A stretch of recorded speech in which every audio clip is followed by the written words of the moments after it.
Fala pessoal, tarde de segunda-feira, ó, aqui em Florianópolis. Tirei um pouco da barba aqui, só dá o cavanhaque, né? Mas o objetivo mesmo é falar que estou no pátio da Ipaga, aqui no centro da Bahia, no bairro do Tacurubi. Eu ia falar desse céu aí, né? Olha só, coisa linda. Céu claro, né? Sky clear, totalmente seco, praticamente nenhuma nuvem, nenhuma nebulosidade. Consequentemente, não tem nenhuma perspectiva de chuva ao longo desta segunda-feira. Interessante aqui que algumas regiões do estado, como o Vale do Itajaí, sempre tem um pouco mais de nebulosidade, né? Mas isso é muito típico de vales, apesar da gente ter aqui próximo morros, é só uma pequena depressão, a gente não chega a configurar aqui um vale exatamente aqui onde eu estou, né? Mas tem muito efeito orográfico, ou seja, se o vento passar ali por aqueles morros ali, né? Normalmente favorece a formação de nuvens e muitas das vezes também tem chuva, né? Aquele chuvisco típico aí de montanha, de orografia, né? Isso ocorre muito, sabe onde? Nas regiões que tem bastante morro na ilha, como por exemplo parte ali do Jurerê Internacional, parte no Cacupé, no Santo Antônio, né? Quem se desloca ali do norte da ilha em direção ao centro ou vice-versa, sempre passa por nebulosidade, chuva nessa região. Por quê?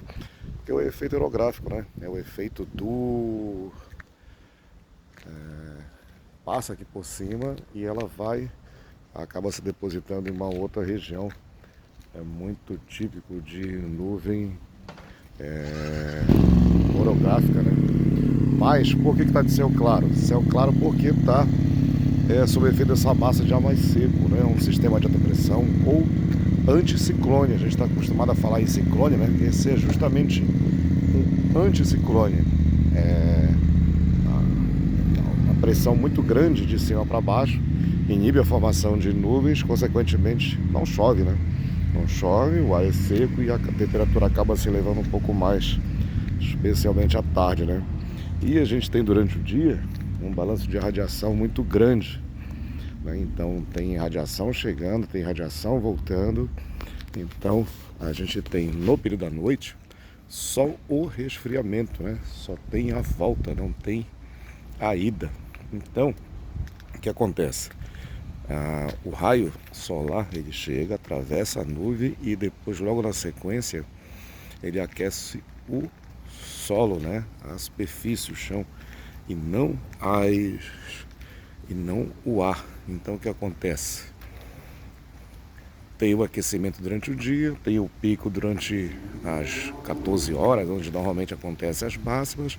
A gente até sente um pouco mais de calor, mas não tem grande coisa não. As temperaturas ao longo do estado não passa muito mais do que 20 graus.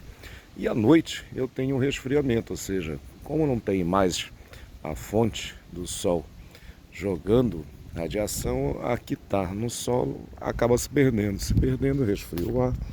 Aí a gente tem frio no período noturno, por isso que a gente percebe que à noite esfria bastante, né? E qual é o pico máximo de resfriamento? Quando o sol nasce no outro dia, ou seja, as temperaturas mínimas elas ocorrem ao nascer do sol e não durante a madrugada, como a gente pensa, né?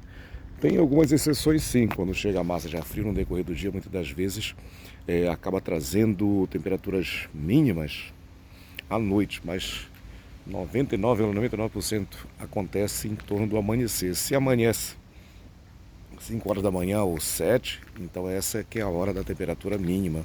Pode olhar nos gráficos, né? Está até disponível ali no AgroConnect. Pode olhar como coincide certinho com isso, né? Claro, cada região do estado vai ter sua mínima diferente. Por quê? Porque o sol amanhece diferentemente no litoral e no oeste do estado, né? Então, as duas acabam tendo temperaturas bem diferentes, né? Então, é por isso que muitas das vezes aqui já tem sol e lá em Chapecó, por exemplo, ainda está querendo amanhecer, né? Mas isso é bem rápido, é bem fácil perceber. E claro, a temperatura normalmente é muito baixa. Por quê? Porque o mês de agosto é o segundo mês mais frio do ano, né? Do ano. Só perde para julho. Só que julho foi não tão frio assim, mais calor. E boa parte desse agosto também foi assim. Os próximos dias todos serão ali marcados por esse tempo mais firme aí, né? Esse predomínio de sol a seco.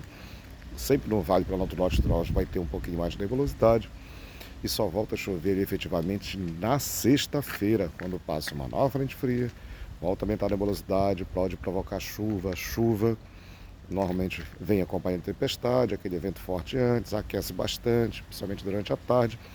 Aí quando ela chega, tem cobertura de nuvem, chuva, vento, já faz com que a temperatura diminua. Aí volta a ter normalmente atrás dela massa de ar frio e assim segue o padrão que a gente espera, né? Então, nesses próximos dias aí, é predomínio de sol, um ar seco, frio à noite, madrugada amanhecer e um calor discreto durante o dia. Certo, pessoal? Aí um abraço. Esse é o Papo sobre o Tempo. Acho que é o 5.